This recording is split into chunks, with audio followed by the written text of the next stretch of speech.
Everyone, welcome back to my channel. আমি পূজা। আশা করি তোমরা সবাই খুব ভালো আছো, সুস্থ আছো। তোমাদের সবাইকে জানাই শুভ সকাল। নতুন আবার একটা ব্লগে তোমাদের অনেক ভালোবাসা ও স্বাগত জানিয়ে আজকের ব্লগ এখান থেকেই শুরু করি। তো সকাল সকাল ঘুম থেকে উঠে রান্নাঘরে এসে এই যে দেখতে পাচ্ছ এখন দুধ গরম করছি। তবে দুধ গরমটা আমাদের জন্য নয়, তবে কিছুটা আমাদের জন্য, কিছুটা ভাইয়ের জন্য। তো ও যেহেতু চা খাবে না, তাই ওকে বললাম যে তাহলে তুই একটু দুধ আর বিস্কুট খা। কিছুতেই ও খাবে না, তো ওকে জোর করেই বলতে পারো দিয়েছি। আমরা চা খাবো আর ও কিছু না খেলে কেমন একটা লাগে, তাই না? আর আমি যে একটু জোর করলাম, বললো ঠিক আছে দাও খাবো। তাই প্রথমে দুধটাকে খুব ভালো করে গরম করে ফুটিয়ে নিয়ে একটা বড় কাপের মধ্যে ওকে দুধ আর বিস্কুটটা দিয়ে এলাম। তারপরে বাকি যে দুধটা ছিল সেইটাতে আমরা চা খাবো বলে চা করে নিলাম। যে চা হয়ে গেছে, এখন ঢেলে নিচ্ছি। ওখানে তোমাদের দাদাভাইও ওয়েট করছে, তো চলো পরে কথা বলছি। গুড মর্নিং বন্ধুরা, welcome back to my channel. আমি পূজা। আশা করি তোমরা সবাই খুব ভালো আছো, সুস্থ আছো। আর এই যে দেখতে পাচ্ছ আমার বরটা এখনও শুয়ে আছে, দেখো কোলবালি চাকরে নাক ডাকছে। আবার অনেকদিন পরে ব্লগ স্টার্ট করলাম। বাড়িতে ভাই এসছে, তো মনটা একটু বেশ আনন্দ ফুরফুর করছে, সেই জন্য ভাবলাম একটু ব্লগ করি। অনেকদিন হলো ব্লগ করা হয়নি। তো ওখানে ওকে গরম দুধটা দিয়ে এসেছি, ও খাচ্ছে ওখানে টেবিলে। আর আমি যে চাটা নিয়ে এলাম। এই চা খাবে খাবে করে আমার মাথা খেয়ে ফেলছিল, এখনও পর্যন্ত ওঠেনি, শুয়ে পড়ে আছে। সকাল থেকে তো প্রচুর বৃষ্টি দিয়েছিল, এখন দেখছি একটু হালকা হালকা রোদ দিয়েছে। তো দেখা যাক। চলো, কারা কারা চা খাবি চলে আসো। এই যে এখন একটু সব কাটাকুটি করে নিয়েছি, একটু পোহা বানাবো। চিড়েটা আমি ভিজিয়ে রেখেছিলাম, চলো বানিয়ে নিই ঝটপট করে। পোহাটা অলরেডি বসিয়ে দিয়েছি। এই যে দেখতে পাচ্ছ আলু আর গাজরটা প্রায় ভাজা ভাজা হয়েই এসছে। কারি পাতাও দিয়েছি, গোটা সর্ষেও দিয়েছি, আর এই যে চিড়েটা ভেজানো ছিল। এই চিড়েটা গোবিন্দভোগ চালের চিড়ে ছিল না, এটা অন্য কি চিড়ে ছিল, এর একটু বেশি ঘেঁটে গেছে। পোহাটা রেডি হয়ে গেছে, ওটা নামিয়ে রেখে দিয়ে এখন চলে এসেছি ঘরদোর ঝাড় দেবো। ঘরদোর ঝাড় দিয়ে ভাবছি ঘরটা মুছেও নেব।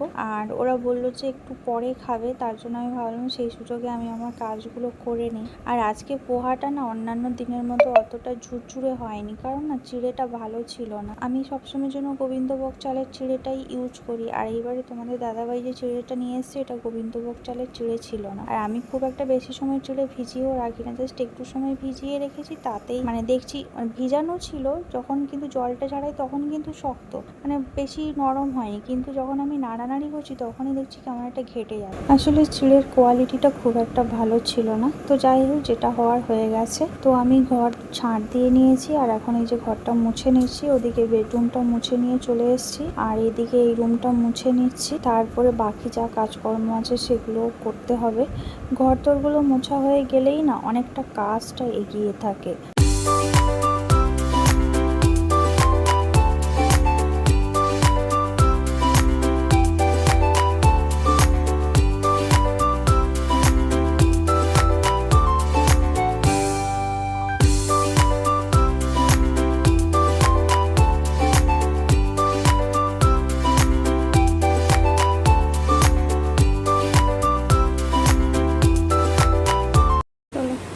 ভাইকে খাবারটা দিয়ে দিই, দিয়ে আমি স্নান করতে যাবো।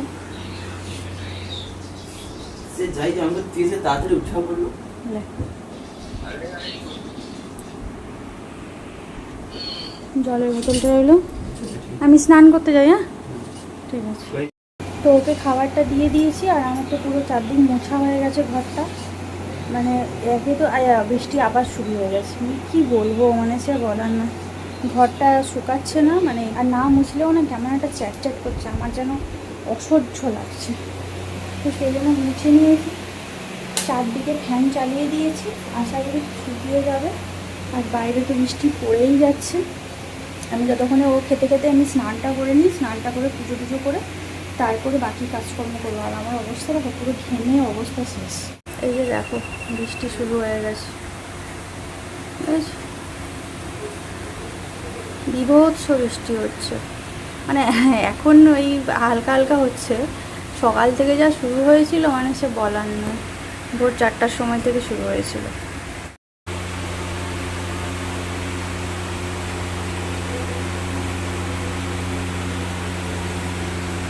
পুজো করা হয়ে গেছে।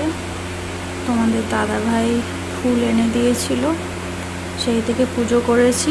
আর ভাই মিষ্টি নিয়ে এসেছিল কালকে, তো কালকে তো তখন পুজো হয়ে গেছিলো, তাই মিষ্টিটা দেওয়া হয়নি, তাই আজকে দিলাম। আমি আগেই গপুদের জন্য ঠাকুরের জন্য সরিয়ে রেখে দিয়েছিলাম। কি হচ্ছে আর একটু তোমাদেরকে দেখিয়ে দিই। দেখো আমার এদিকে দেখো, এইটা একটা করা হয়েছে।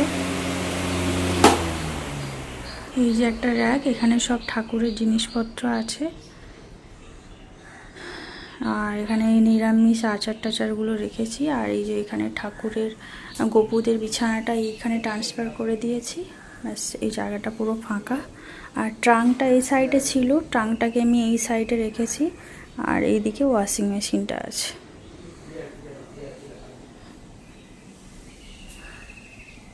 এই যে এখন আমি একটু খাবো, খাবারটা নিয়ে বসেছি আর সবজি কাটবো। এই যে দেখো, এটা কি বলো তো, অনেকেই জানি, চিনি বুঝতে পেরে গেছো, কলার থোড়। তো এর আগেও আমি একবার কিনেছিলাম, তখন রান্না করেছিলাম, তোমাদের সাথে শেয়ার করা হয়নি। তো কালকে আবার কিনে আনা হয়েছিল, আজকে রান্না করে নেবো, নাহলে এগুলো থাকলে নষ্ট হয়ে যাবে না। তো সেদিন এখন কলার থোড়টা কাটবো। তার সাথে সাথে এই যে খাবার নিয়ে বসেছি, খেয়েও নেবো। আর ওদিকে ভাত বসিয়ে দিয়েছি, মাছটা বের করে নিয়েছি ফ্রিজ থেকে, বের করে বরফ ছড়ানোর জন্য রেখে দিয়েছি। আর এদিকে সমানে বৃষ্টি হয়েই যাচ্ছে বৃষ্টি কমার কোনো চান্সই নেই। মানে সে অঝড় ঝড়া শ্রাবণ ঝরেই যাচ্ছে। তো যাই হোক, ভাবছি একটু রান্নাটা বসিয়ে দিয়ে, একটু তরকারি বসিয়ে দিয়ে, কটা জামা কাপড় বেরিয়েছে সেগুলো একটু কাচতে হবে, ওয়াশিং মেশিনে চাপিয়ে দেবো। চলো খাওয়া দাওয়া করি, সবজি কেটে নিই, সাথে থেকো, ব্লগটা কন্টিনিউ দেখতে থাকো। এই যে দেখো, এদিকে জামাগুলো কাচতে দিয়ে দিয়েছি। জামা, ভাইয়ের জামা, তোমাদের দাদা ভাইয়ের, আমার নাইটি, এই গামছা দুটো সব একবারে দিয়ে দিয়েছি, হয়ে এসছে। এদিকে রান্না হচ্ছে, মাছটা ভেজেছি, রুই পোস্ত করবো। ভাতটা হয়ে গেছে ওখানে। এই যে দেখো, কলার থোড়টা বসিয়েছি, সেদ্ধ হয়েই আগে থেকে ছিল, বসিয়ে দিলাম। 5 থেকে 7 মিনিট, হার্ডলি 10 মিনিট লাগবে রেডি হতে। আর এদিকে মানে এটা এক ধরনের কচু বলতে পারো, আমাদের ওদিকে তো আলাদা একটা নামে বলে, সেটা বললে হয়তো তোমরা অনেকে জানবে না।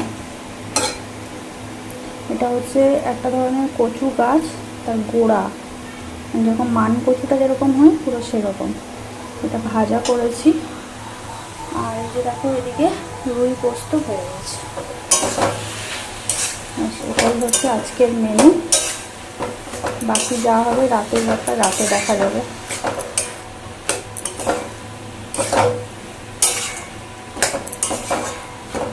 মোটামুটি রান্না কমপ্লিট, রান্নাঘর পুরো মুছে পরিষ্কার করা হয়ে গেছে, যা বাসন ছিল সব ধুয়ে নিয়েছি। শুধু বাকি আছে এই কড়াতে তরকারিটা আছে, থোড়ের তরকারিটা, এটা গরম আছে, একটু পরে নামিয়ে নেব। আর গ্যাস ওভেনটা এমনি রান্না করতে করতে মুছে নিয়েছি, এবার কড়াটা যখন ধোবো তখন আর একবার গ্যাসের ওভেনটা মুছে নেব। বিভৎস গরম লাগছে। ভাইকে বললাম যে স্নান করে নে তাড়াতাড়ি, খাওয়া দাওয়া করবি। আর ওয়েদার দেখো, দেখতে পাবে না, ওয়েদার ভীষণ খারাপ, মেঘলা তো হয়েই আছে।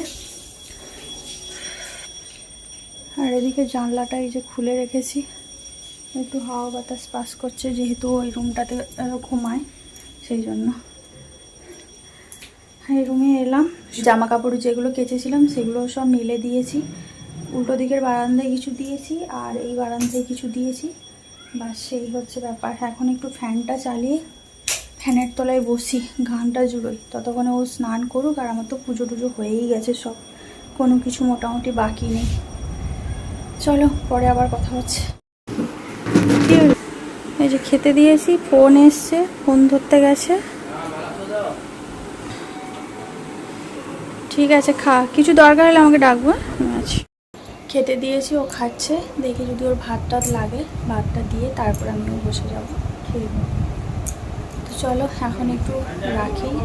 কি গরম লাগছে বন্ধুরা, কী বলবে, একে বৃষ্টিও হয়ে যাচ্ছে এদিকে গরমও, সে সীমাহীন ব্যাপার। চলো পরে আবার কথা হবে, সাথে থেকো, ব্লগগুলো কন্টিনিউ দেখতে থাকো। Good evening. আমরা এখন বেরিয়ে পড়েছি, আমি আর ভাই দুজন মিলে যাব একটু দক্ষিণেশ্বর মন্দির। বেরিয়ে পড়েছি, টিপ টিপ টিপ টিপ বৃষ্টি শুরু হয়ে গেছে। বেরিয়েছি, এখন টুপ টুপ টুপ টুপ করে পুষ্প বৃষ্টির মতো বৃষ্টি ঝরছে। এটাকে কি বলবো, এটা হচ্ছে ভালো নাকি এটা খারাপ?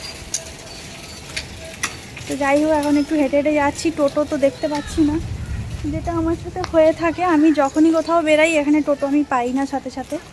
আর মনে হয় না এ জীবনে আমার বর মানে স্কুটিটাকে আমার ঠিক করবে বলে।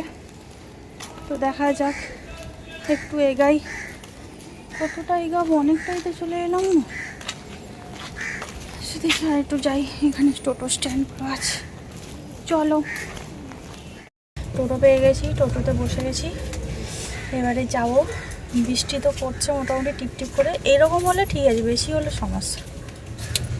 টোটো রিজার্ভ করে নিয়েছিলাম, একদম মন্দিরের সামনেই চলে এসেছি, কারণ ভাইয়ের একটু সমস্যা আছে, তো যার কারণে ওকে বেশি হাঁটা চলা করানো যাবে না। সেই জন্য ভাবলাম একবার টোটো রিজার্ভ করি, টোটো হলে সুবিধাই হয়, একদম বাড়ির কাছ থেকে উঠবো, একবার মন্দিরের সামনে গিয়ে নেমে যাব। পৌঁছে গেছি, এখন একটু প্রসাদ নেব, কিনবো, তারপরে চলে যাবো পুজো দিতে। আজকে মনে হয় ভিড় আছে খুব, কারণ লোকজন দেখছি প্রচুর। দেখা যাক কি হয় না হয়। কত করে ও? ভালো। এর আগের বারে একবার এসেছিলাম, আপনাকে দেখতে পাইনি। আমি ছিলাম না হয়তো। হ্যাঁ, আমি বললাম কার্ড দিল আমাকে, সেবারে এলাম অথচ পেলাম না। চলো এবারে ভেতরে যাওয়া যাক। ফোনটা তো এবারে জমায় রাখবো, তো সেই জন্য একটু ভিডিও ক্লিপ করে নিচ্ছি। অ্যাকচুয়ালি আমাদের আগে থেকে কোনো প্ল্যানিং ছিল না, হঠাৎ করে তোমাদের দাদাভাই ফোন করেছিল দুপুরে, বললো যে কি করছো? আমি বললাম কিছু নেই, বসছি। বলছে এক কাজ করো, তোমরা বিকেলে চলে যাও দুজন মিলে দক্ষিণেশ্বর মন্দির থেকে ঘুরে আসো, আর ওকে ঘুরিয়ে নিয়ে আসো, যেহেতু ও কোনো সময় যায়নি, সেই জন্য হঠাৎ করে প্ল্যান করে হঠাৎ করেই চলে আসা। তারপর ওকেও জিজ্ঞাসা করলাম যে এর আগে কোনোদিনও এসেছিস? ও বললো যে না, আসেনি, তো সেই জন্য চলে এলাম। আমাদের পুজো দেওয়া কমপ্লিট হয়ে গেল, ফোনটাই হাতে পেলাম, নিয়ে নিয়েছি। এখন একটু ওই দিকটাতে যাব, একটু ফটো ফটো তুলে তারপরে আবার আমরা বাড়ির উদ্দেশ্যে রওনা দেব।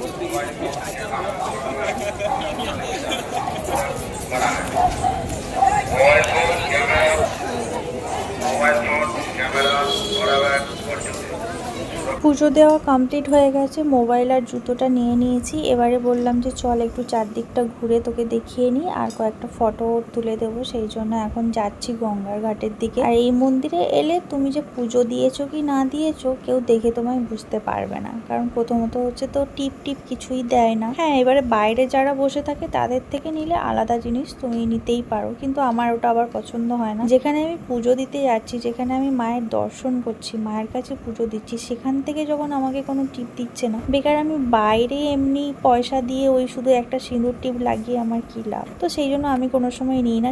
যে মন্দিরে যখন মন্দির থেকে দেয় ওটাই আমি নিই, না হলে বাইরে থেকে কোনো সময় আমার নিতে ভালো লাগে না। এই বিকেলের সময়টা না, এই গঙ্গার ঘাটটাতে বেশ আমার ভালোই লাগে। যতবার আমি বিকেলে এসেছি মন্দিরে পুজো দিতে, সত্যি কথা বলতে আমার প্রচণ্ড ভালো লাগে। তো সেই জন্য আমি চেষ্টা করি বিকেলের দিকে আসার, কারণ বিকেলের দিকে এলে অনেকটা সময়ও পাওয়া যায়, শান্তিতে পুজো দেওয়া যায়, অনেকটা ফাঁকাও থাকে। সকালে ভিড়ভাট্টার মধ্যে লাইন দিয়ে রোদে দাঁড়িয়ে মানে সেই কি বলবো, একটা বীভৎস ব্যাপার। তবু মাঝে মাঝে বিশেষ বিশেষ দিন থাকলে তখন সকালে খালি পেটে উপোস করে পুজো দিতেও সেটাও একটা আলাদা শান্তি। তো হঠাৎ করে প্ল্যানিং হলেই বিকেলেই আসি।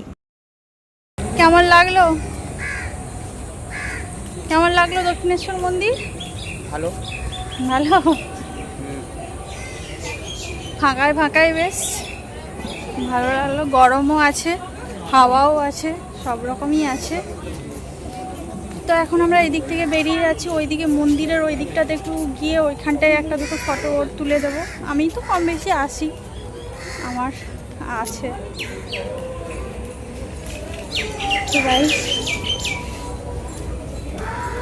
প্রচুর মাছ আছে, প্রচুর পরিমাণে মাছ।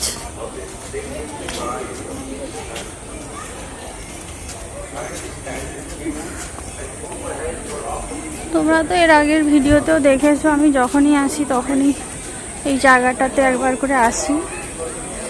পায়রাগুলো উঠছে।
মেট্রো স্টেশনে যাচ্ছি,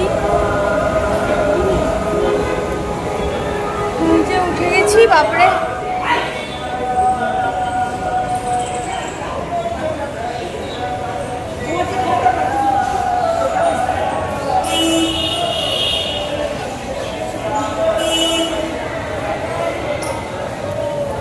চলে যাই এবারে বাড়ির উদ্দেশ্যে। সন্ধে হয়ে আসছে, বিভৎস গরম, আর পারা যাচ্ছে না।